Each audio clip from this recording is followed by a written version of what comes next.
Welcome to the my YouTube channel.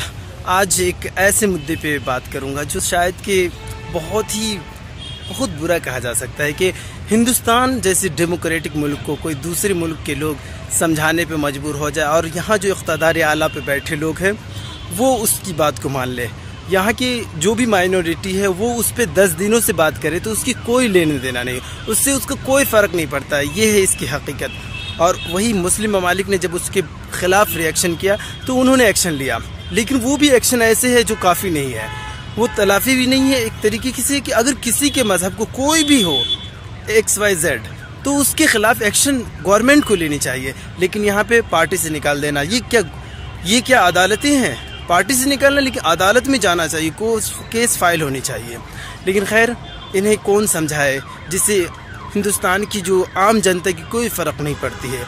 आप समझ सकते हैं कि जब आप सफ़र करते हैं ट्रेन में तो कितनी मुश्किल से सफ़र करते हैं और इतनी भीड़ होती है, उसका कोई परवाह नहीं है इस महाशय को। और हिंदुस्तान के तमाम जितने गवर्नमेंट में बैठे हुए लोग हैं उससे कोई फ़र्क नहीं पड़ता। आप भी बेवकूफ़, तमाम लोग बेवकूफ़, लेकिन वो एक अक्लमंद बैठा हुआ है।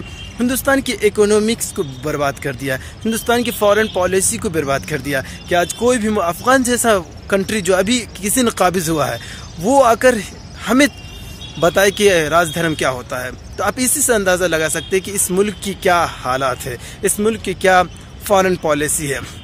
और आप बोलेंगे, अब सोचिए शम्स तबरेज़ खान जो मिल्लत टाइम्स के करती हैं, उन्होंने एक प्रोग्राम में एक सवाल कर लिया, उस पर उसे केस फाइल हो जाता है। और एक बंदी ने टीवी पे आके किसी के मज़हब के अहम शख्सियत को यूं ही बोल जाता है, उसके खिलाफ केस फाइल नहीं होते हैं। ये तो शुक्र है उन लोगों का जो इनकी बातों में एक्शन लिया और उन्होंने ऐसे लोगों को ललकारा है जिसे मौका मिल गया। और ख़ास इस तरह से हिंदुस्तान को यहाँ की माइनॉरिटी को लेकर, यहाँ के कश्मीरी लोगों को लेकर इंटरनेशनल इशू बना रहे थे, उसे एक मौका मिल गया इस विवाद ने। जिस तरह से और जितने मुस्लिम ममालिक ने यहाँ के प्रोडक्ट को बायकॉट का जो नारा दिया है, बायकॉट करने लगे हैं, इसका असर हुकूमरान को नहीं पड़ेंगे, क्योंकि इसमें जो लोग मेहनत करते हैं, जो लोग इंडस्ट्रियल है, उनको पड़ेंगे। इन्हें कोई फ़र्क नहीं पड़ने वाला इतना होने के बावजूद भी। लेकिन कौन समझाए, क्योंकि हमने ही तो चुन के इसे इक़्तिदार आला तक भेजा है। ये इक़्तिदार आला के नशा में इतना चूर है जिसे कुछ नहीं दिखाई देता। इतने बड़े इश्यूज हो जाने के बावजूद भी महाशय की एक भी बात आपने नहीं सुनी होगी जो वो अपनी बात रखे हो, अपने लोगों को समझाए हो।